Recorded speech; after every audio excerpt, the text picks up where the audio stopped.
Hello everyone, Simon Stevens from Inception Designs here. Now we're going to go through stages 10, 11, 12 and 13, which is the pump arm, the back block, how it all fits onto the ram, installing the bolt and installing the cocking rod. So for that we're going to need our pump arm, which is an 8-inch full body pump arm for an auto cocker. We already have a VC3 installed on the end of these, which is the anti-vibration to stop it from coming undone. We are going to want to get out our bolt, our cocking rod,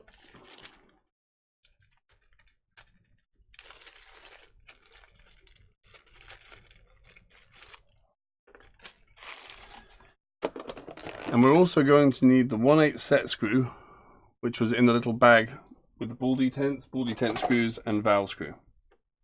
Okay, so to start off with, we're going to take the cocking rod, we're going to take out the 1/8 set screw from the end of it, and we're going to unscrew the end from the cocking rod. We're going to put a little blue Loctite on there. They don't come already set up like this, because depending on how someone's building a cocking rod or what their gun they're putting on. Oh, come on. There we go. They may need to adjust the length, but on our guns, it's very simple. You're going to put a dot of blue thread lock on that 1/8 set screw. You're going to take the cocking rod back and just run that set screw in so that it is flush. Okay, so it's flush with the back, and then you're going to run that onto the rod until it stops against the set screw, and that actually sets up everything so it's going to be the correct length for running in one of our guns. So that's all Loctited together. That'll be all good. We'll tighten that up just slightly by hand to make sure it's all locked down tight. All right. Next, we're going to take our back block.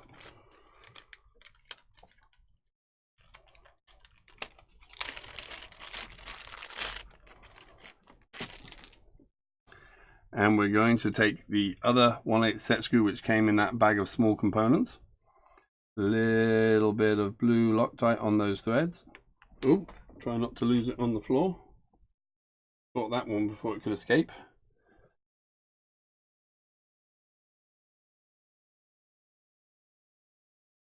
There we go. Not too much blue Loctite, just a little.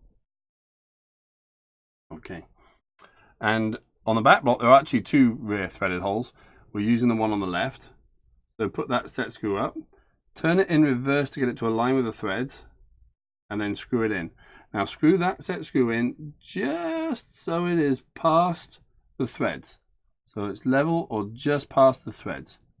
And then that will work as the stop for the back of the pump arm when we screw the pump arm in. Now we're going to take the pump arm, put it in from the other side. We're going to put a small Allen key through the idiot hole, hold it, and we're going to screw the pump arm on. We're going to screw it on. Those VCK anti-vibration stuff is going to make it quite tight, but keep going. Eventually we're going to come up against that set screw as a stop. Okay, which is there. And we're going to take a look at where the pump arm is. And the pump arm doesn't quite line up square, so we're going to back it off just slightly so that the hole is completely square to the back block. Then we're going to take that set screw and tighten it up against that rod. So the combination of the VC3 on the pump arm and that set screw in through the back is actually going to lock that pump arm and make sure it doesn't move around in use. So everything's set. And we should be almost exactly the right length as we go to install this into the gun. So to install this into the gun, we're going to put it on the gun body, line it up. We're actually going to take our bolt. Lots I can talk about with this bolt. That's going to be in another video. When you're installing it into the gun, the rubber tip from Planet Clips can be a little bit grabby. So you are going to want to put a little bit of the KC trouble-free oil onto the rubber tip and just smear it over the O-rings so that the O-rings are wet. Okay. And we're going to put the bolt in the text up, which means it'll align the bolt port on the bottom of the valve. So that's just going to slide in, go into the top of the gun, put the bolt pin in.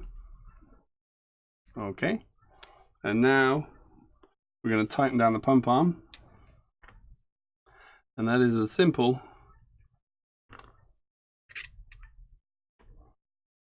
as a small wrench. It's a 4mm wrench on the shaft of the ram. And we're just going to tighten this down. And this will take a little while. You can actually have the bolt out and the back block off and spin the rod. And you can see I'm actually able to spin the ram for the beginning by hand anyway. I don't like doing it with the back block without the bolt in, because you can end up, if you're not careful, bending the ram shaft when you do it that way. If you do it this way, everything will stay perfectly aligned. You're not going to risk doing any damage to anything. So to start off with, I'm actually able to screw this in by hand until the anti-vibration on the ram shaft starts getting a little tight. And then we're simply going to go to the wrench.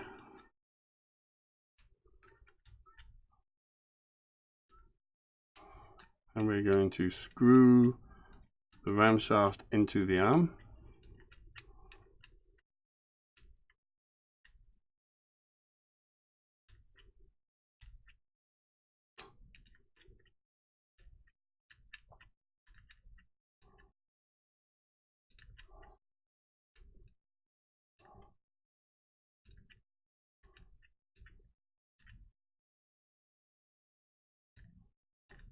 Okay, and as it starts getting tight, as it gets towards the end of the threads, we're going to push the back block forwards, and we're going to check that we actually have a small gap between the body and the back block. And it's very hard to see. We're a little bit out there. So what we're going to want to do is take the bolt out, and we're actually going to want to put an Allen key through the ram, through the pump arm, and take it out one turn on the back block. Push it forwards, see where we're at. Just slightly touching. So we're actually going to go out one turn more. Okay, and then see where we're at. Going to come out one turn more. Want to make sure there's a slight gap. See, now we've actually come out and we've got a little bit too big of a gap, but we still have some adjustment over on the ram side. So we'll put the bolt back in.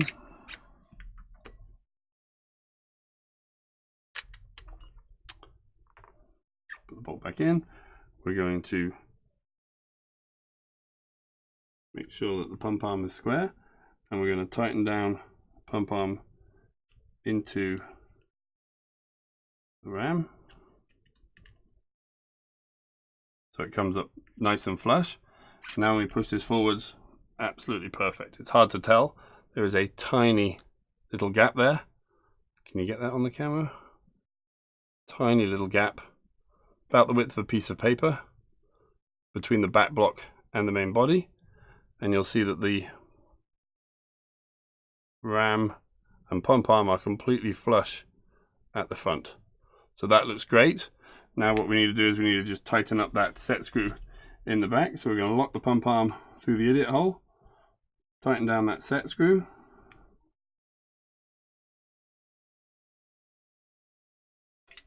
and just get rid of the extra anti-vibration.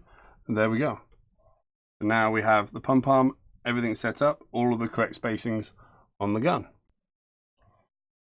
And then we just need to put the cocking rod in, and the cocking rod is very simply going to go through the back It's going to line up into the hammer, and then we're just going to screw it in. And screw it in by hand. You'll feel it tighten up against the nylon locking set screw. Then you put an Allen key in the back, and just nice and slowly, nice and easily tighten the cocking rod, and it's going to cut its own way through that nylon set screw in the hammer.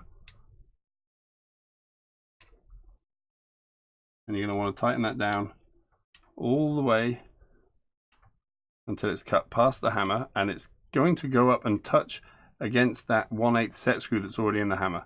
And the reason we have the 1/8 set screw in the hammer is because once you tighten this down against it, everything should be the right length for the cocking point. There we go. That's cocking rod installed. See, it moved the hammer nice and easily. Not a bad idea to just drop another drop of oil in the slot onto the hammer.